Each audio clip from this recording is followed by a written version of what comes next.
The wheat and the tares have to grow together. How often have you heard that one used to cover up sin in the church? I certainly have, plenty of times. And strangely enough, people have even used this to somehow accuse me of being in the wrong for leaving the church. They somehow pride themselves for staying in a totally messed up church because they have this twisted way of thinking, and they accuse me of evil for not wanting to stay. People have so misunderstood this passage that they think they need to stay in a church even when it's obviously an apostasy. This misunderstanding is very similar to misunderstanding who and what the church really is. And if you haven't watched my video on that yet, you should after you listen to this one. Well, Matthew 13:25 through 29. But while men slept, his enemy came and sowed tares among the wheat, and went his way. But when the blade was sprung up and brought forth fruit, then appeared the tares also.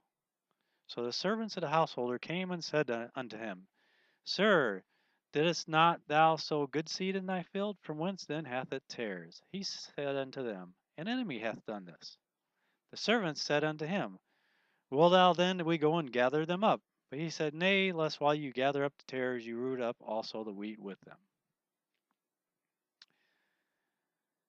Well, one point I want to make about this is that a tare is not noticed until it's grown up. Notice when you read that, it said the wheat brought forth fruit, then the tare appeared. Now, if you've ever walked in a wheat field, you know wheat grows close together. I used to walk wheat fields when I was younger, and I can tell you that when the wheat is first up, without some serious investigation, you would never notice a tare among the wheat. Here's a picture of it coming up. There's no way you would see a tare out in that field unless you got down on your hands and knees and examined every single one of them. And even then, you would have to really know your wheat. Here it is, and it's a little taller. It doesn't get much easier to find the tares in here either.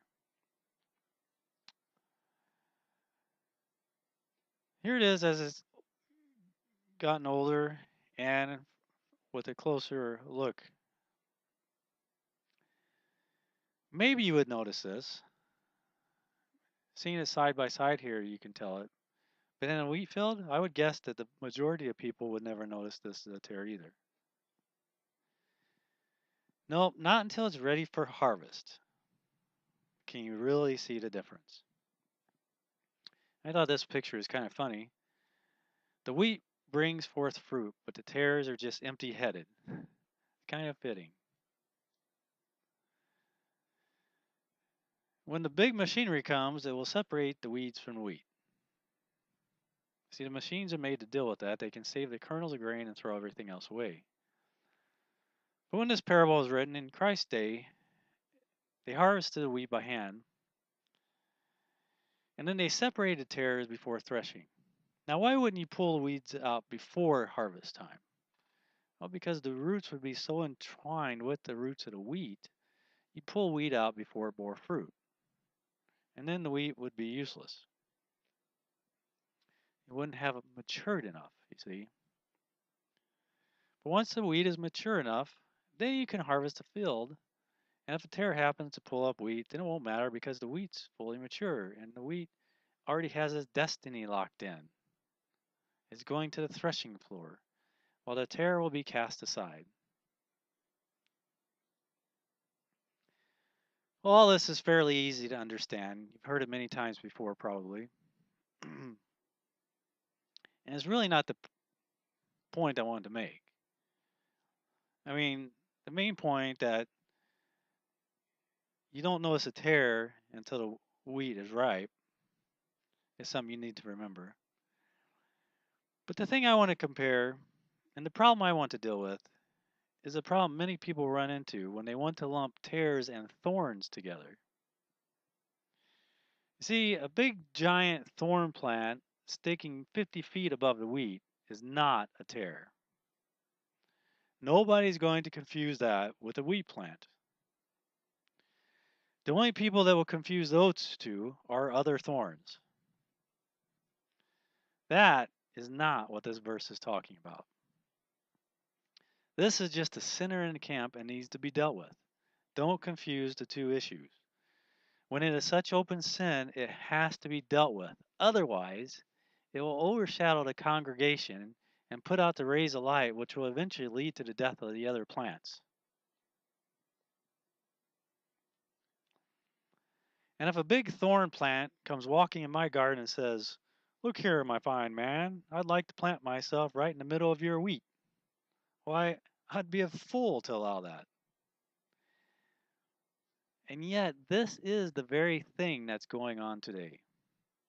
We have thrown the doors wide open and allow any thorn to take up residency in the pews.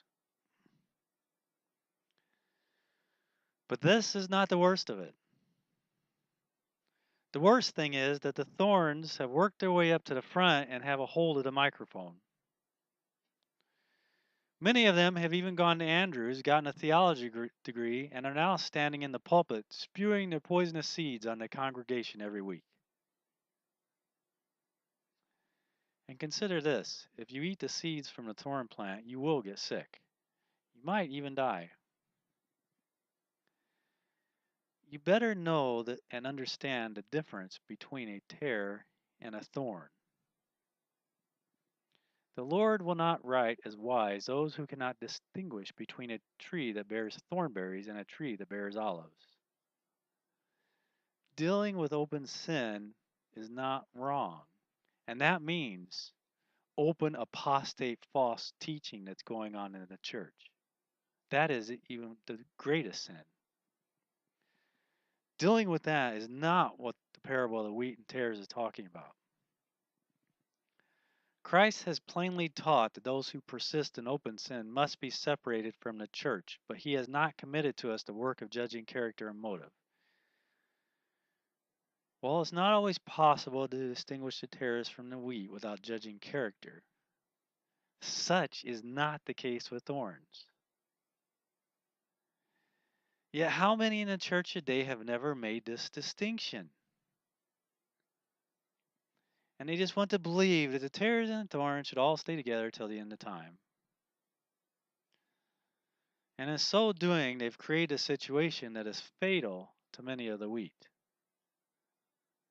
Yes, under a cry of love, love, love, the Adventist church has created a condition where the wheat are being choked to death by the thorns. And some fell among thorns, and the thorns sprang up with it and choked it. It is impossible for you to unite with those who are corrupt and still remain pure. God and Christ and the heavenly host would have men know that if he unites with the corrupt, he will become corrupt.